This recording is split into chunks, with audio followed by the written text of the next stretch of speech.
100% need to understand what the numbers mean, how to interrogate them, and how to drive decision-making and action from the results. Or otherwise you're just going to be ashamed forever because it'll never improve. On this episode, we're talking about why knowing and showing your financial numbers is consistently the biggest difference between a profitable business that grows and one with stressed out business owners running on hope. We'll break down why consistency matters more than intensity, the key numbers every tradie or contractor needs to know, why so many business owners avoid looking at their figures, and one massive financial mistake that keeps them stuck in being stressed, reactive, and guessing instead of confidently growing their business. Now tune into this episode if you want to increase your profitability by 56% in the next 90 days. Welcome to the Profitable Tradie Podcast. Tony Fraser-Jones here with Phil Smith. Mate, let's get going. What are we into? This is very, very important stuff today. Yeah, I think this is one of the most important things we actually talk about. And I think a lot of trades business owners, contractors are running their business based on feelings. You know, I feel busy, I feel profitable, it feels like we're growing. But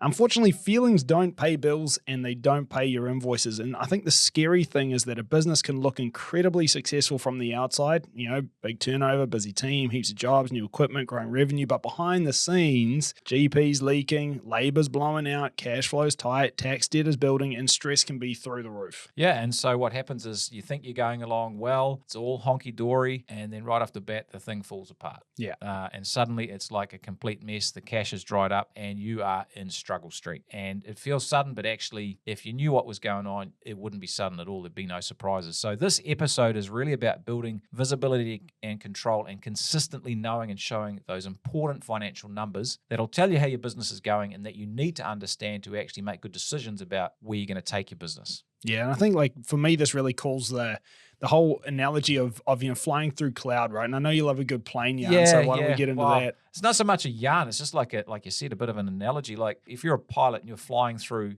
thick clouds, or it's nighttime or whatever, you cannot trust your feelings, you know, because your feelings can lie, and the plane can feel like it's climbing, but it's not.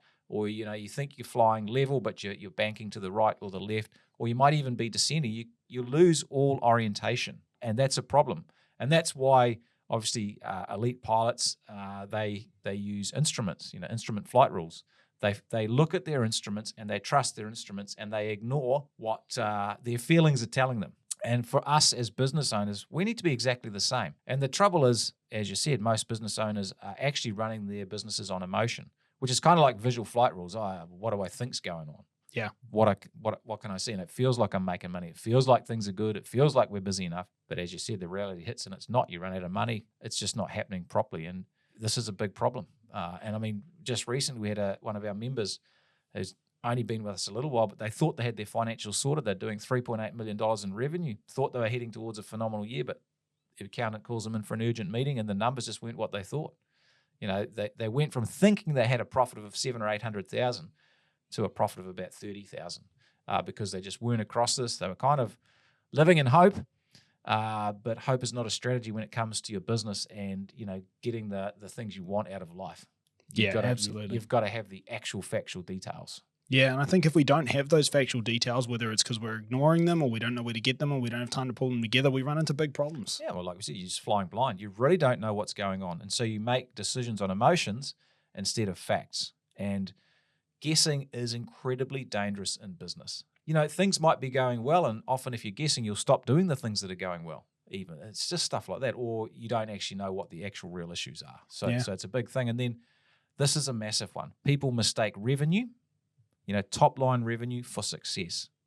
I talk about golf, you know, you drive for show, you putt for dough. Well, revenue is like driving for show. You know, big off the tee, it doesn't matter if you 4-putt, you still suck. Yeah. And so if you run your business on revenue and just looking at that top line, you've got a massive problem. You've got to look at your margins, not your revenue. That's what really counts. I feel like you always call out my golf game here, bro, but yeah, that's all right. Well, in fairness, you can drive, mate. You can definitely hit the ball a long way. I can hit the ball a long way. Putting's a different story, right? That's why I'm not a pro golfer. Well, and I can't drive that far or putt very well, so, you know, whatever. Hey, we're a good team. That's perfect. That's right. I can carry the bag. Yeah, I think that the other thing, though, is if then you can actually waste a lot of effort. Like, if you don't track what you're doing, you can do a lot of work that just doesn't count. You know, marketing that's not working, you're not tracking it. If you're not tracking the productivity, the team's doing stuff you're not really sure. Like you pricing a whole lot of work, you don't know how much you're winning or where you're winning. There's no visibility. So again, hope is not a strategy. Measuring stuff is a strategy. Absolutely. Again, problems get found too late. So things are just sort of bumbling along and you don't know. And so most disasters don't happen overnight. There's a lot of tells there, but if you're not tracking it, you just don't know. And all of a sudden you're like smacked in the face. How did that happen? Well, the writing's been on the wall if you could read the writing, if you were tracking it. Your stress goes up, obviously, because things fall apart. And this inevitably happens if you don't track your numbers. Yeah. You can go on for a while, but then things will change, or your inputs go up, your labor goes up, your materials go up, and you're not tracking, you're not understanding the impact it's having. And then all of a sudden it's pow, like game over, and you're like, whoa, what happened? So this is massively important. Well, you wouldn't drive your car blindfolded, and so don't run your business blindfolded either. I think that's really the key. I mean, it's the biggest frustration we have coaching people is like, you wouldn't drive a car blindfolded. You wouldn't play a game of sport without keeping the score. So why would you run a business which is unbelievably important without actually tracking how you're going? No, it's crazy, and I think we'll dig into a lot of the reasons why someone might think they should, but and there's no blame here. There's no blame. But it is our responsibility as business owners to really get on top of this. This is the key thing. No blame. But if you're going to fix this, you've got to take responsibility for this. Yeah, absolutely. And I think, if we do take responsibility, we do fix it, we get that visibility and we track these numbers right, we get some huge upsides. Yeah, well, there's clarity. You know what the issues are. You make better decisions. You're going to get a lot faster growth in your business because those feedback loops are going to work. More profit, more cash, and ultimately cash and profit are very important for lifestyle. If you want freedom, you do need money and time. Money helps you buy time. So stress goes down dramatically when you're across this stuff. It's so important. You stop feeling reactive and uncertain. You feel certain and confident about where you're heading. Yeah, absolutely. And so should we get into where to start with this? Because I think at this point people are like, okay, we get it. Let's track these numbers, but let's maybe start with like the big mistake. Yeah, I think this is a great place to start. The big mistake here is that most owners mistake activity and busyness for progress. And that's a mistake because without the measurement, you don't know whether you're actually making progress. Yeah. So if you're busy, that doesn't mean you're making progress. You're only making progress if you can see result A to result B. Is that better?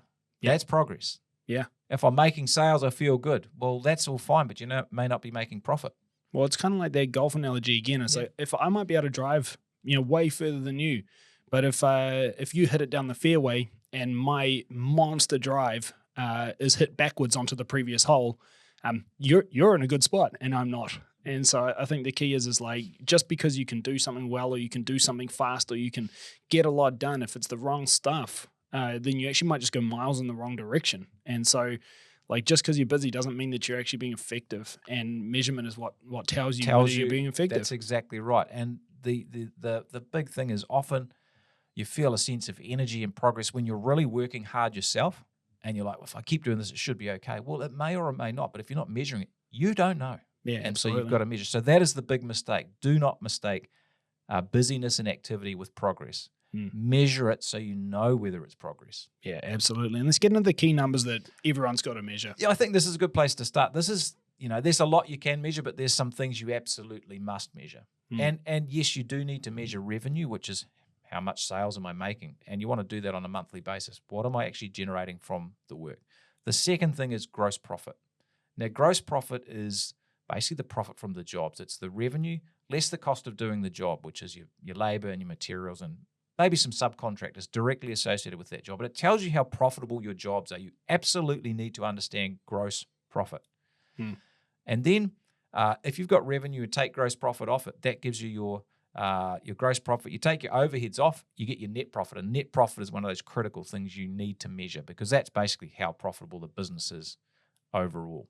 Yep. The thing is that gross profit is the big driver of net profit. So you want both of those things. Yeah. Well, you need to look at both. I think a lot of the time people also think they're measuring net profit. They're actually measuring their bank balance. That's not necessarily the same thing. And I think, again, whether it's your bank balance or your net profit, your biggest lever, like you said, to actually improving those numbers is your gross profit. So that's why we got to look at both. Yep. Profit per job, this is like the foundational measure. And that's effectively every time you do a job, measure how profitable that was. It's like a mini profit and loss for each job. And we call it back costing. You need to know this because some jobs are profitable, some are not. You need to know which ones are, which ones aren't. You try and do more of the ones that are, less of the ones that aren't.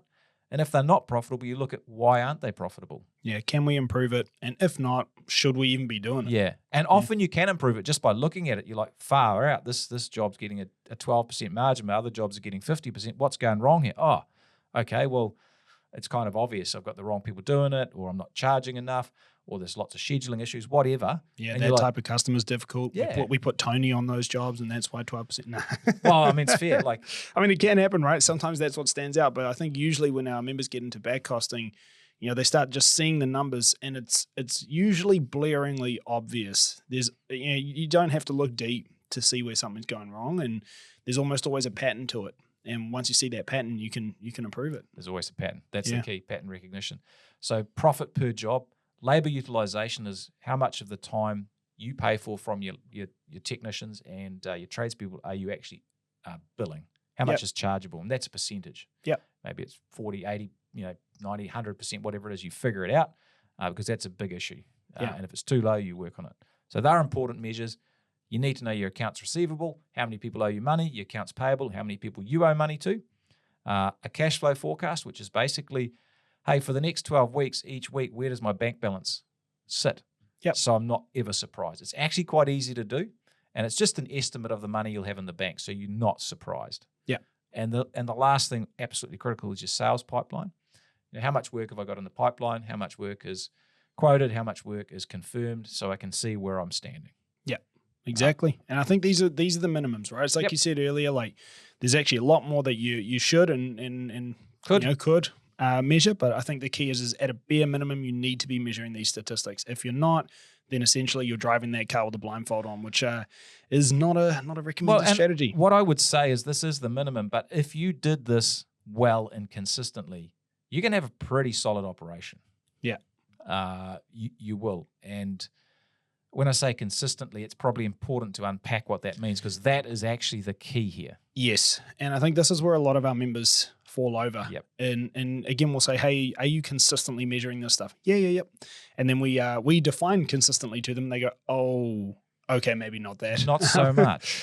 And really what consistency means is all the time, without fail, without excuses. So, for example, are you back costing consistently? What I mean is, do you back cost every single job? Do you trend those by different work types? Do you look at those trends and then convert it into back costing and GP dollars per hour? And do you use that to make the right decisions about which work to chase, what to improve, etc.? Then they'll say, well, yeah, it's real consistent because I back cost a couple of jobs a week. I'm like, this is not the same thing, right? And so I think it's all the time, without fail, without excuses. That is consistent. Yep. Anything less than that is not consistent. It is sporadic. And I think that's a really important definition. Yeah. This is about discipline and focus. And it feels hard, but it's way better than the alternative, which is chaos and poor profitability.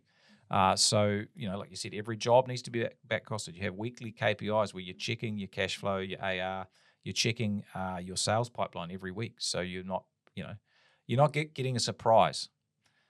You need a monthly profit and loss and balance sheet. Every month that's completed, ideally by the 10th or the 15th of the following month. So you've got some real-time data. And you can make some decisions how you track. A weekly update of the cash flow forecast, that's critical. So those are the big things. Just don't play the game without keeping score. You've just got to be really consistent. And what happens, as we know, is most people ignore the numbers for months, or they get busy or whatever, and they panic and they get slapped in the face with, oh, wow, I didn't realize where we were. So consistency is the absolute key. Well, consistency also makes things easier, kind of like cleaning, right? Like you clean your house or, you weed your garden or whatever. It's like if I weed my garden once a quarter, then I'm going to have a really big job in my hands. It's going to be a pain in the ass. Might take me a few days and I'm going to hate every second of it. Whereas if I every time I see a weed kind of sprout up, I rip it out immediately, then it's like a 1 or 2 second job that's just consistent every day, rather than a 2 or 3 day pain in the ass where I've got a lot of work to do. And I tell you which one I'd rather do. So I think the key is consistency actually beats intensity every time. I would, if the weeding analogy, I'd way rather do a tiny amount of work every day than do that absolute pain in the ass once a quarter. And it's the same with looking at your figures. It's the same with inputting the right numbers. Because when you're looking at these figures, remember, garbage in, garbage out. Like if you're doing everything consistently, the member you spoke about earlier doing 3.8 mil, the real problem was that they figured out after a year that there was one specific thing that they were not reconciling through their financials at all. And as a result, when that was uncovered a year later, it drastically ruined all the figures that we were looking at. And we could see their figures, but we couldn't see the thing that they weren't reconciling. And if the reconciliations were done properly daily, this would not have been a factor. Everyone would have known earlier we could have solved this problem. So I think the point is do a little bit of work all the time rather than trying to do a massive catch up sometimes. Consistently beats intensity. Yeah. And so why must we be consistent is really the question. Well, it's about behavior, because behavior change generates change in results. And without real-time feedback, we don't actually make behavior changes because we don't know what we need to change. We can't see where we're going wrong, and we can't see where we're going right. We can't see what the issues are. So it is literally flying blind. So if you don't have the information, you're not going to change what you're doing. And it actually blows my mind, even after coaching people for 18 years in this industry, is if people get the right information, it's almost by magic that they start making improvements because everyone's pretty smart and they're like, that doesn't make sense. That's dumb. I need to change that. I need to improve my scheduling. I need a process to make sure there's not mistakes. I need, better comms with my clients. It's just kind of obvious when they see the results. Yeah, well, what gets measured gets managed, right? Peter That's Drucker. right. Yeah. He's dead just now, but he's very smart. So you can manage what you can measure. It's very simple. And so business growth is simply a loop. It's a loop. And I like the phrase CANO, which is constant and never-ending improvement. So it's a loop. So, you back cost your jobs or look at your P&L, you see your GP is low and you're like, okay, well, actually, I haven't increased my pricing for like 18 months. Well, I can see this is really having an effect now, so I'm going to bump my pricing up. Yeah. Okay. Then you test it. Yep, that looks good, but it's still not quite where I want it to be. I'm looking at some of the productivity. Well, I'll just tweak that. And then you keep improving it. You keep improving it. Your labor is a bit high. Your utilization is low, let's say. Wow, my scheduling's not quite right. Like guys are, sitting around doing nothing for a period of time, or they come to the factory in the morning for like half an hour for like coffee. They come back to the workshop between every job or something. Whatever. Like that. And but you're the like, point is you can see it. You can see the impact of it. Yeah. If you can't see the impact of it, you don't understand what's actually happening. You like kind of make excuses for, it's not too, it's just a little bit of time here and there. But the thing in a trades business, in a service business or a contracting business, it's death by 1,000 paper cuts. And a loss of half an hour every day, if you've got a team of any size, it's a massive amount of money. It's a monumental, it's tens, hundreds of thousands of dollars a year. And the devil is in the detail. And measuring it is how you see that. Yeah. So it's, basically measurement, insight, action, behavior change, measurement. Insight, action, behavior change. Repeat, repeat, repeat forever. Forever. Yeah. That is the process of running a business. That is the process of operations. Think about pricing. You do the job. It doesn't come out where you want it. You don't make as much money. You're like, actually, we did a good job on that. But you look at your pricing, you're like, man, we just underestimated how long that's going to, we changed the pricing next time. So that loop, constant and never-ending improvement. That's the power of consistency. If you're not consistent, you don't get the inputs.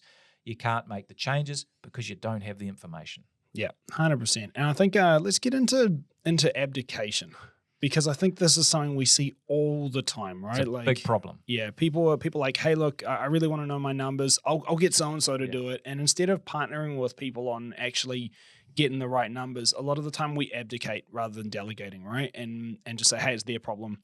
And, not just to their team either. A lot of people abdicate responsibility for their numbers to their accountant, for example. And once a year they go see the accountant and go, how did I do? Which is crazy. It's like, not only have I been driving blind, but I only take the blindfold off for a quick look once every 100 miles. And I don't even actually take it off. I just ask the passenger every 100 miles, hey, dude, are we still on track? Like, that's crazy, right? And with the accountant, they listen to the accountant, honestly, and they don't even know what the accountant's talking about, but we're too ashamed to ask in case we feel stupid. Well, half the time the accountant doesn't really know what is Well, going on in your business anyway, but we won't go there. Let's not go there, Yeah. mate. You'll get me started. But Yeah. you're 100% right. You cannot abdicate responsibility for your financial numbers and results to someone else. Now, let me be very clear here. That doesn't mean that you have to crunch every number and do all the costings and produce all the reports. In fact, you shouldn't. If you're doing that, you've got a big problem. But you 100% need to understand what the numbers mean, how to interrogate them, and how to drive decision-making and action from the results. And if you can't do that, that's okay. You've probably never been taught it.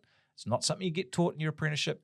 But if you want a successful business, that is the price of entry. You need to stump up and actually do the work to figure it out. And I can tell you, it is not actually that hard, but it feels like it because it's new. Yeah. And that's okay. But if you can plumb out a house, if you've hired a few people, if you know how to price work, you're smart enough to do this. Absolutely.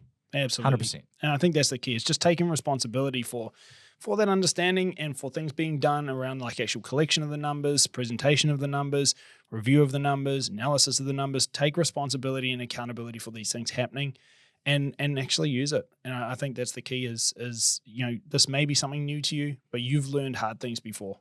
Like, everything was new to you until you learned it. And you will learn this too. It's actually very simple. It's just a matter of doing it. Well, that's why you need a coach. Profitable Tradie. Yeah. This is what we spend so much time on, and it makes such a difference. It's unbelievable. And there's a reason why it's the first thing we focus on when someone joins the program, is because this is literally how we know whether anything else worked. Yeah, if we worked on anything else first, the hard part is that you wouldn't actually know if it worked or not. It would be gut feel, which, as we said, that's not the way to run a business. Blind. So let's talk about why people avoid it, because abdicating is one thing, but why do people even do that? Well, first thing is fear. Fear in a number of ways. You might be scared of finding out what the actual answer is. Yeah. And sometimes, honestly, for people, ignorance is bliss, and having to face the reality is tough. Yeah. Now, before we move on, people say, you know what, that's not me. I'm not that guy. I want the truth. Now, especially for you fellas listening, I just want you to think about this. Every time you get sick, do you go to the doctor? I bet you don't. I bet you're like, nah, it'll come right. It'll come right. You avoid going to the doctor because you're like, you know what, it's going to be fine. Look, we are naturally avoidant.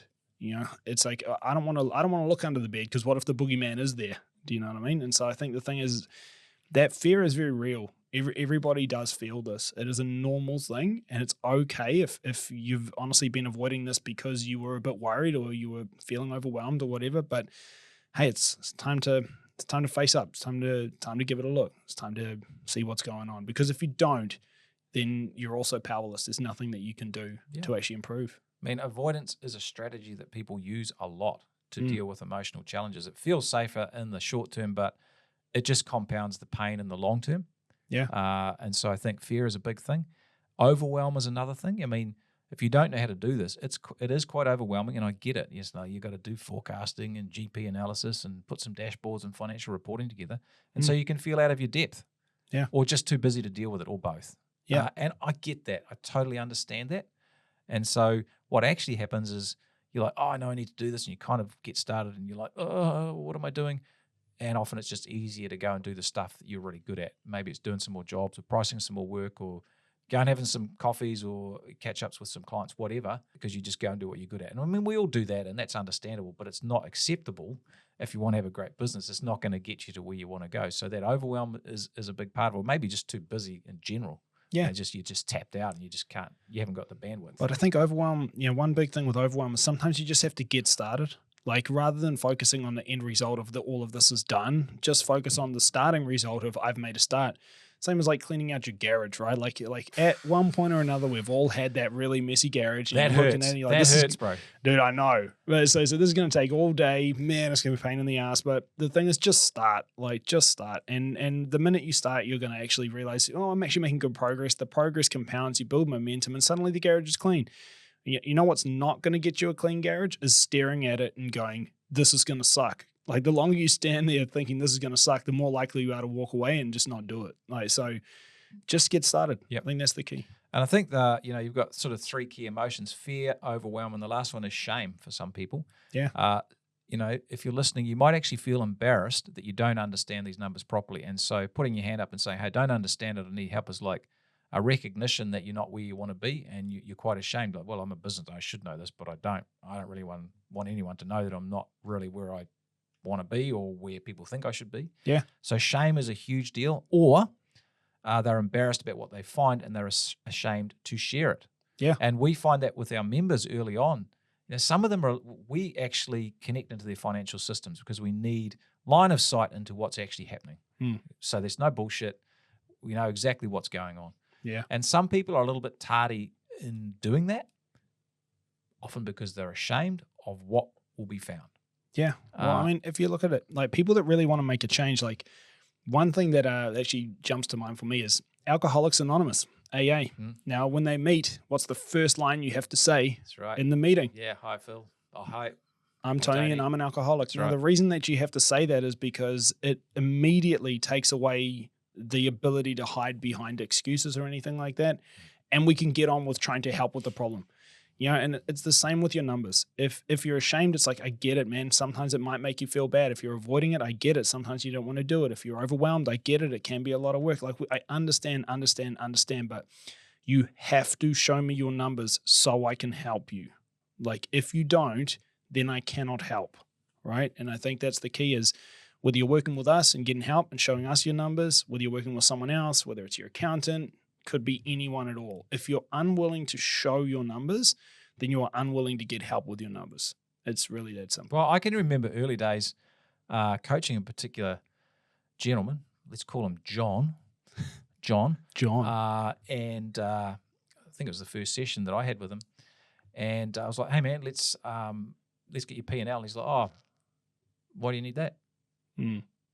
Well, so we know where you're at. And he literally did not want to share his P&L.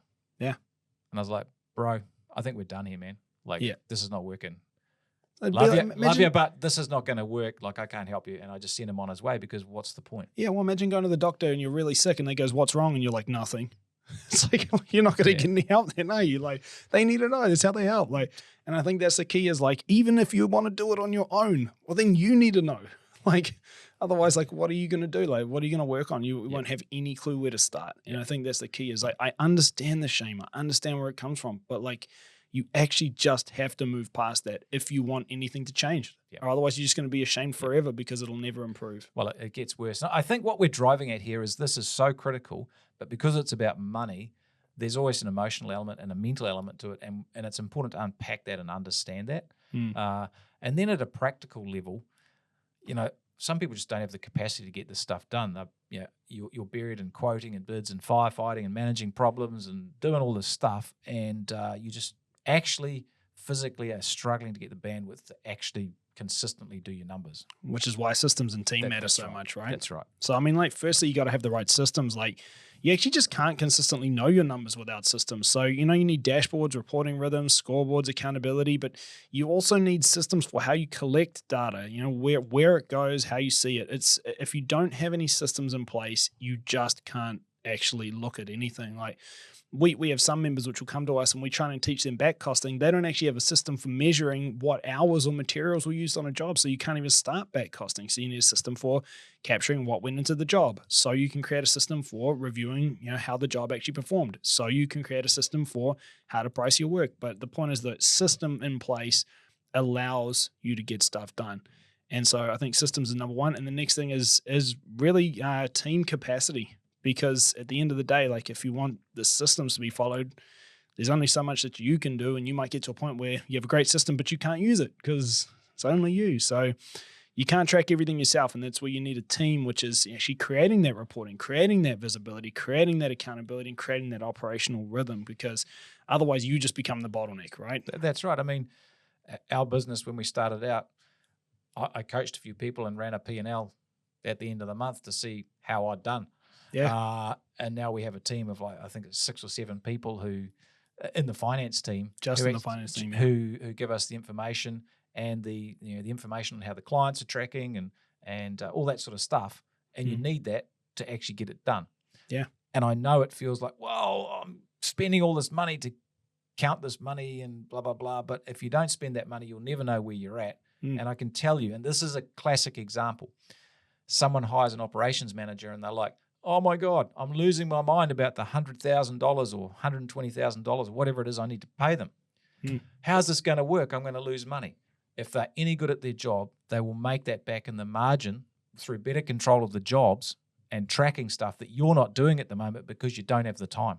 Yeah. And they'll pay for themselves just like that. That's how this works. Yeah, absolutely. And I mean, again, like as you said, we are 6 or 7 people whose whole job is financials and reporting. That's it.